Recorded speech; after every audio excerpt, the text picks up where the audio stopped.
Oh hey, it's Sabrina. So today I'm going to be Little Mermaid and share with you how I get out of a reading slump. This video is actually going to be what I do when I'm in a reading slump and then the things I do to get out of it. So let's just go ahead and start with the things that I do when I'm in a reading slump. Sorry if I keep looking down. I have a notebook.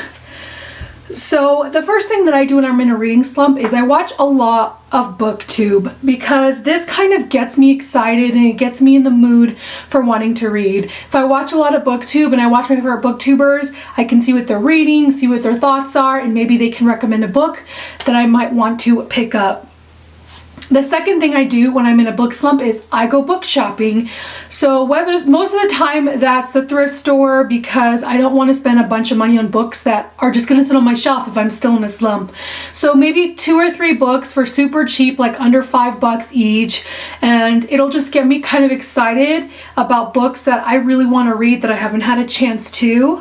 The third thing that I do when I'm in a reading slump is I reorganize my shelves. I don't know if you can tell, but recently I just did that because I was in a reading slump for most of March and all of April, which is really unfortunate because I have a ton of books that I need to read. I'm not currently in a reading slump right now, thanks to Vanessa. I'll link her down below.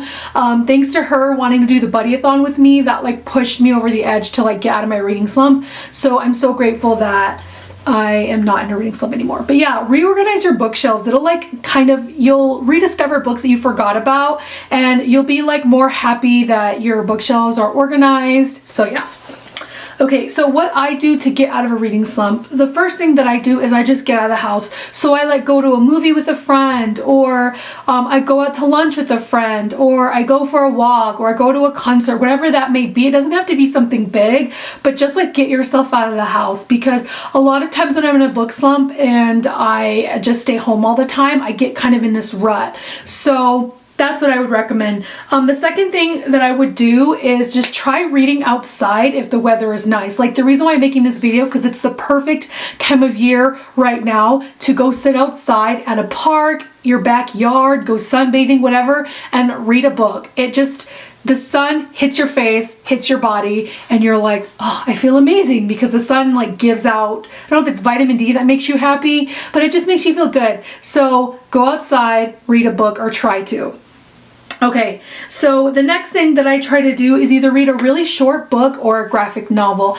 A lot of times when you're in a reading slump, everything just doesn't sound good, or a big book is really overwhelming. So I always try to read something small. Like right now I'm reading The Perks of Being a Wallflower. That's on my buddy-a-thon on TBR, but also it's a short book that I've been wanting to read for a really long time, and it just gets me excited about reading the bigger books that can be really, really overwhelming.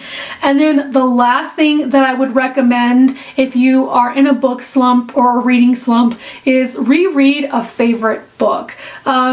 A lot of times people forget that they loved a book once, and then they go back and read it and they're like, wow, I totally forgot that I love this book. And it gets them excited about reading new books again. So for me, that would be like Ready Player One, or Clockwork series, or trilogy, or what's another one that I would like to read again? Like the Harry Potter series, whatever like floats your boat, whatever gets you excited about reading again, reread that book and it'll like totally get you out of your reading slump. So that is it for this video. It wasn't like very funny, but I really hope that it helped you out. Let me know in the comments down below if this video was worth your time. That is it. I will talk to you very, very soon. And of course, thanks for watching.